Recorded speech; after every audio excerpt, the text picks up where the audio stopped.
In section 2 of chapter 4, we're going to be solving for the x-intercepts of quadratics, which is kind of what we were talking about initially doing in the first section, but we were more interested in describing how many there were. Now we're actually going to be finding where they are. We're going to start relatively slow, but this is an incredibly critical concept for this year. First, I am going to give you 3 problems that we're going to solve for x. They get harder as they go, the third one being a little bit of a challenge. Problem number 1, I have 2x plus 3 equals 0. If I wanted to solve for x, relatively straightforward. I got to subtract 3 from both sides. Gives me 2x is equal to 5. Divide both sides by 2. And we get x is equal to 5 over 2. We're done. That's stuff that you did in elementary school and middle school. Next problem is something that you definitely did in middle school and in Algebra 1. We want to solve for x, so I got to subtract 4 to both sides. Get negative 3x squared is equal to negative 12. Divide by negative 3, divide by negative 3. X squared is equal to 4. Get rid of a square by square rooting both sides. Don't forget to make a mistake in this step, saying x is equal to 2, but don't worry, we'll go over that mistake later in the year. But this is where you should roughly be at. And yes, I did make a mistake on that problem, because most of you might not notice it. Number 3, this is where things get a little bit more tricky. Problem 1 and problem 2. My entire goal the entire time in problem 1 and 2 was to isolate the variable, to turn it into x equals number. The way we did that was getting rid of all the other values on one side of the equal sign that the x was on. Problem 3 is tricky because we have an x to the second power and an x to the first power. Those are not like terms. Those cannot combine together. Therefore, thus far, we can't get x by itself. Because to get x by itself, I'd have to combine those two things. They don't combine. So to get where I want to go, I have to do something I can't do. This is the problems that instigate all of Algebra 2, is dealing with quadratics or x's, terms with x's of different powers and finding a way to join them together. Factoring is the technique on how we do that.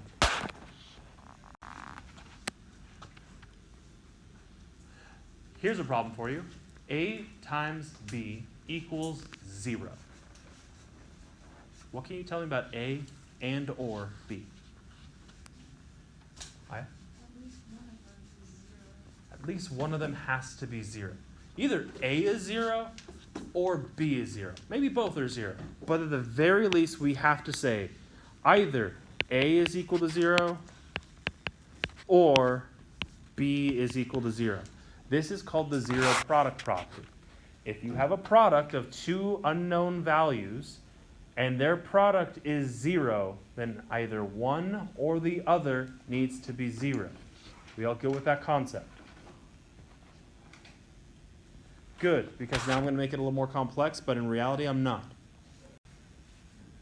The quantity x plus 1 times the quantity x plus 2 equals 0. It's still something times something else equals 0. So the same property would apply. If I want to solve that equation, then that will be true when x plus 1 equals 0 or when x plus 2 equals 0, which is true, subtract 1, when x equals negative 1 or subtract 2, when x is equal to negative 2. These are our solutions to this quadratic equation. Factoring is what allows us to get to use the zero product property to solve. So if I want to solve a quadratic, I've got to factor it, set it equal to 0, and then use the zero product property to solve. That's what this lesson is going to be on today. So what we're doing is we're finding the x-intercepts. How are we finding the x-intercepts? Well, the x-intercepts are right here and right here. By definition, all x-intercepts have one thing in common. The y value must, by definition, be equal to 0. And this is why factoring became a thing. Because now I have that problem that I said I didn't know how to do previously. I have an x squared and an x. If I want to solve for x, I need to isolate them. The traditional algebra skills don't work. You have to factor this. So you'd have to set up an area model. X squared, positive 16, whatever's in these two boxes is going to have to add together to get me a negative 10x. So we factor and we get x and x, 2 and 8, because that'll get me an 8x and a 2x. I'm going through factoring really quickly because you've seen me do this plenty of times and you practice it plenty. And this should not be the time when you're learning it for the first time. 8x and 2x would give me a positive 10x. I need a negative 2x, which means they both need to be negative. Therefore, the 2 and the 8 need to be negative. Therefore, this problem, the quadratic factors into x minus 2 times x minus 8. So I turn the original quadratic equation into the product of two binomials that are equal to 0 because I'm trying to find the x-intercepts. I can set each one of those equal to 0. I can solve each one of those individually. The first one, add 2 to the other side. You'll get x equals 2. The second one, add the 8 to the other side. X equals 8. And these are the x-intercepts. And lo and behold, if you go right 2, here's the first x-intercept. If you go right 8, there's the second x-intercept. It verifies what I just did graphically. We're going to start this off slow. I've already factored most of these problems for you. That means you're just going to jump straight from the problem, roughly, to the answer. So problem number 1, I have y equals the quantity x plus 4 quantity times the quantity of x minus 7 quantity. Technically, the y value should be set equal to 0. And then you can set each one of these equal to 0.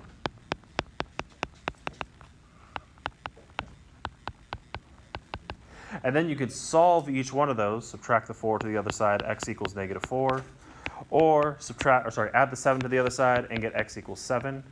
And those are our answers. However, I could easily see how all of you could go from the original problem straight to the answer. And that's okay for these problems. I just want to show my steps, namely for the YouTube video. So problem number 2. Again, I could do the same thing, set each part equal to 0 and solve, or I could just jump straight to the answer of x equals 0, or x equals, if I solve for 9 minus 3x equals 0, subtract the 9, divide by negative 3, x equals 3. These are problems you can jump straight to the answer to. Problem 3, again, I can jump straight to the answer. X equals negative 1. Or x equals negative 2. Or x equals negative 3. Done. However, I want to caution you, because problems like number 4 exist, that you're going to be tempted to just jump straight to the answer, and you would be wrong. In order to apply this technique, your equation must be equal to one of two things.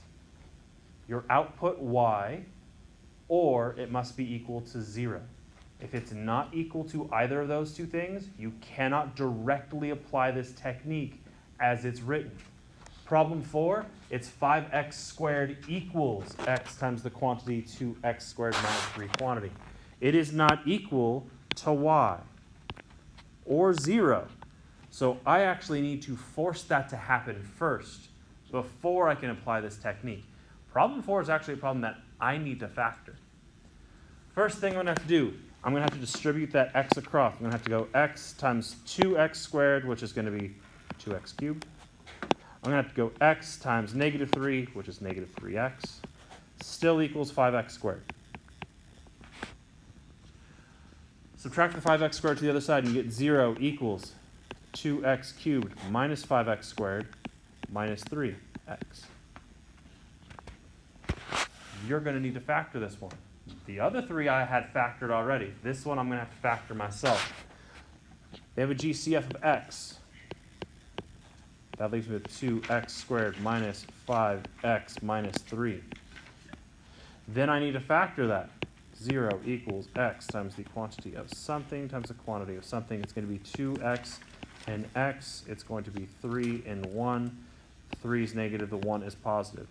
You're asking, Mr. Silva, how did you do that so quickly in your head without an area model?